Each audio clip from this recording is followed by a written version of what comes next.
Bonjour très chers amis de Phasematics. Aujourd'hui, factorisation avec l'utilisation de division synthétique, mais lorsque le dernier terme a le x. Allons-y. Tout d'abord, il faut dire que pour factoriser un polynôme, il faut toujours compter les termes.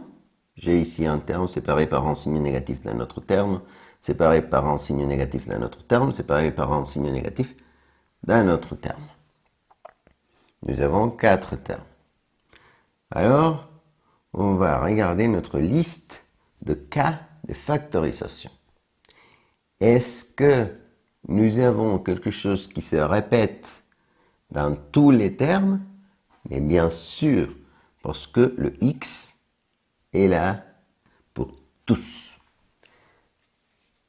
Donc, ça veut dire que lorsque nous avons le x dans le dernier terme, et c'est un polynôme où l'exposant est descendant, on va toujours d'abord obtenir le facteur commun monome x.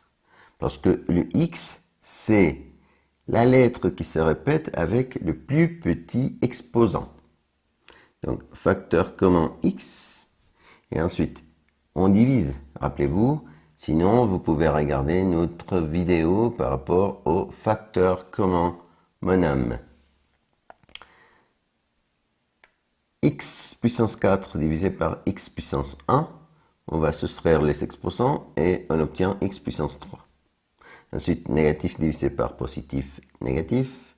5x puissance 3 divisé par x puissance 1, c'est 5x puissance 2.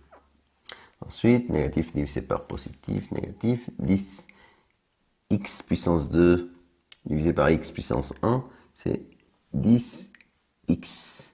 Et finalement, moins 4x divisé par x, c'est moins 4. Et voilà. Maintenant, on va travailler ce polynôme. On va factoriser ce polynôme. Il n'y a pas une méthode conventionnelle pour le faire. On peut quand même regarder notre liste de cas de factorisation. Est-ce qu'il y a quelque chose qui se répète dans tous les termes? Mais bien sûr que non, c'est pas facteur commun monome. Est-ce qu'il y a quelques parenthèses qui se répètent? Non, il n'y a pas de parenthèse, alors c'est pas facteur commun polynôme. Est-ce qu'il y a 4 ou plus? Bien sûr qu'il y a 4. Mais si je fais un groupement de termes, j'arrive à rien. Donc c'est pas un facteur commun par groupement de termes. Est-ce qu'il y a 3 termes pour un trinôme? Non. Est-ce qu'il y a 2 termes pour une différence de carré ou une somme ou différence de cube? Bien sûr que non. Alors, on peut utiliser une autre méthode un peu pas très conventionnelle, la division synthétique. Et comment on fait ça? Comment on l'a expliqué dans notre dernière vidéo. Le dernier terme va s'appeler P. Le premier terme va s'appeler Q. Et maintenant, on va chercher les facteurs de P et les facteurs de Q. Nombre entier qui multiplié nous donne 4.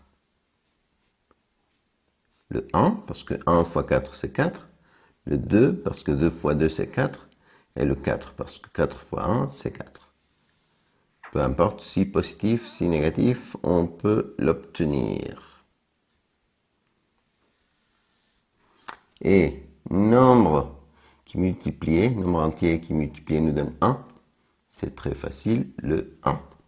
Juste le 1. Donc, on divise le premier divisé par celui qui est en bas, le deuxième par celui qui est en bas, le troisième par celui qui est en bas. Si on avait plusieurs en bas, on fait toutes les combinaisons possibles. Regardez notre dernière vidéo si vous voulez savoir comment faire ça. Et 1 divisé par 1, 1. 2 divisé par 1, 2. Et 4 divisé par 1, 4. Ça veut dire que le plus 1 ou le moins 1 vont nous aider.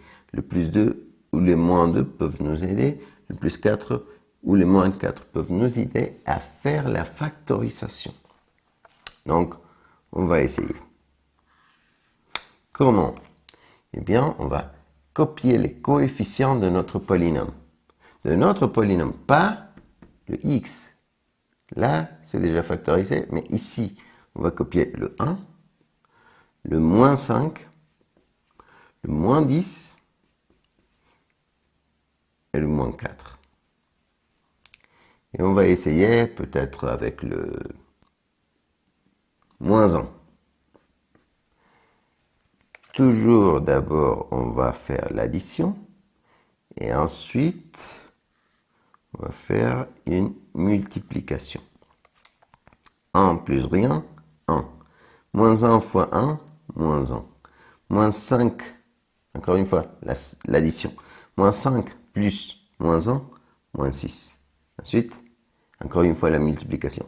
Moins 1 fois moins 6, plus 6. Ensuite, moins 10 plus 6, moins 4. La multiplication, moins 1 fois moins 4, plus 4. Et finalement, moins 4 plus 4, 0. Magnifique! On a trouvé la factorisation. Et comment on va écrire ça? Eh bien, d'abord on écrit le x, et ensuite on va écrire x moins ce nombre qu'on a trouvé. X moins moins 1. Et moins 1, c'est une multiplication. Négatif fois négatif, c'est positif. C'est x plus 1. X moins la valeur qu'on trouve pour obtenir le 0 là. Donc, x plus 1. Ensuite, si avant on avait x puissance 3, on va soustraire 1. Et on aura x puissance 2.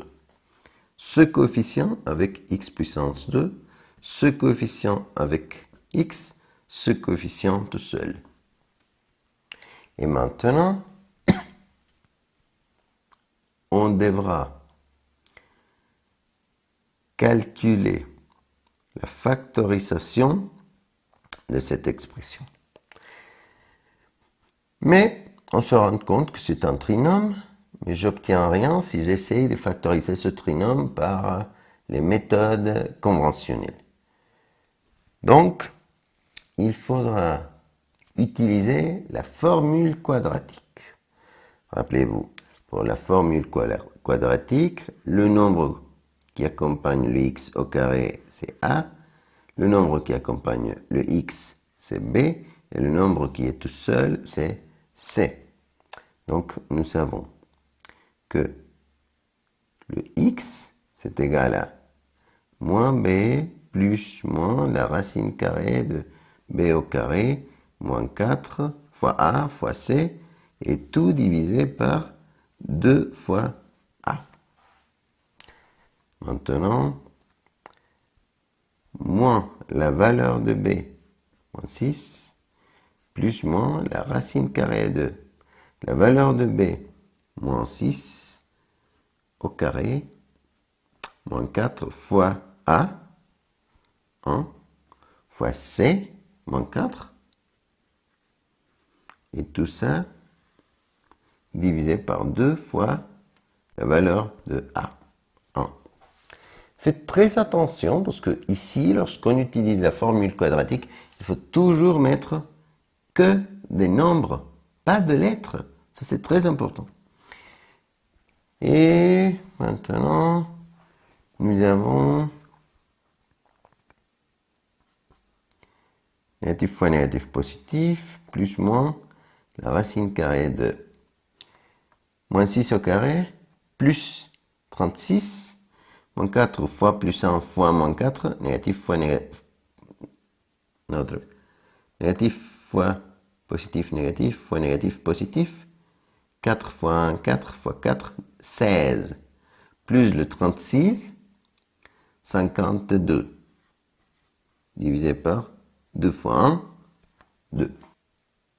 Et maintenant, on peut simplifier un petit peu notre expression. Par exemple, nous avons le 6 plus ou moins la racine carrée de 52, c'est 13 fois 4. Et tout ça divisé par 2. Racine carrée de 13, je ne peux pas le calculer comme ça, mais racine carrée de 4 est 2. Donc, nous avons 6 plus moins racine carrée de 4, 2, fois la racine carrée de 13, et tout ça divisé par 2. Et maintenant, comme j'ai deux termes en dessus divisé par un terme, maintenant je peux diviser celui qui est en haut par celui qui est en bas, et ensuite celui qui est en haut par celui qui est en bas. Ce qui nous donne finalement 3, parce que 6 divisé par 2 c'est 3, plus moins 2 divisé par 2 c'est 1, fois la racine carrée de 13, racine carrée de 13. Et qu'est-ce qu'on fait maintenant? Si nous avons que x est égal à cette expression, on peut ramener tout vers la gauche et obtenir nos parenthèses de la factorisation. Ici, nous avons un petit truc pour voir qu'est-ce que c'est. Donc, je pourrais écrire ici, je vais l'écrire de ce côté, x moins l'expression que j'ai ici, mais changeant le signe. 3, et le plus, je le change par moins racine carrée de 13. Et je peux aussi écrire x moins cette expression changeant le signe. 3, parce que c'était plus 3, j'écris moins 3. Et comme c'était négatif, j'écris positif, racine carrée de 13. Ça veut dire que notre résultat de la factorisation sera le x plus 1, et les deux parenthèses que j'ai écrites ici. Donc, x fois x plus 1 fois x moins 3 moins la racine carrée de 13 fois x moins 3 plus la racine carrée de 13. Et voilà notre factorisation astucieuse. À une prochaine vidéo. Au revoir.